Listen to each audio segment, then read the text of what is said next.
అందరికి నమస్కారం. జై భీమ్.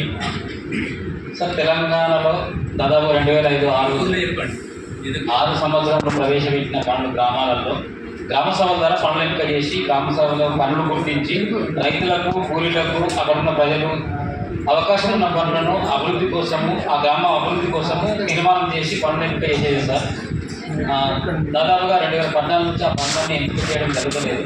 కేవలం సిస్టంలో ఎంట్రీ చేసి 60-40 వర్క్స్, అంటే 60 మెటీరియల్ వర్క్, 40 లేబర్ వర్క్తో కొద్ది పనులు మాత్రమే గ్రామాలలో చూపిస్తారు సార్. ఏమున్నా గత 2 సంవత్సరాల నుంచి గ్రామీణ ప్రాంతాలలో ఉపాధి కేవలం సిల్ట్ అప్లికేషన్ మాత్రం జరుగుతుంది. ఇక వేరే పనులు లేవు సార్. ఖండిత కందకాలు కానీ, ఫీల్డ్ ఛానల్స్ కానీ, భూమి అభివృద్ధి, ల్యాండ్ డెవలప్మెంట్ కానీ ఇలాంటి పనులు ఉంటే రైతుకు ఉపయోగపడుతుంది. ఆ రైతుకు ఆ భూమి అభివృద్ధి అయితే వర్షాకాలము బోరు నీళ్ళు వేసుకొని పంట పండించుకునే అవకాశం ఉంటుంది సార్.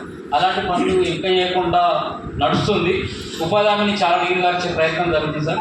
ఇప్పుడు రైతులు సార్ ఒకరొకరు ఇండివిజువల్గా బర్ల సెట్ కట్టుకున్న వాళ్ళకు దాదాపుగా 8 నెలలు అవుతున్నా 9 నెలలు అవుతున్నా బిల్లులు రాలేదు సార్. మళ్ళీ ఇప్పుడు ఆ బిల్లులు అంటే గ్రామ పంచాయతీకి వస్తాయండి, గ్రామ పంచాయతీ అకౌంట్లోకి వస్తాయంటే రైతుకు రావాలంట.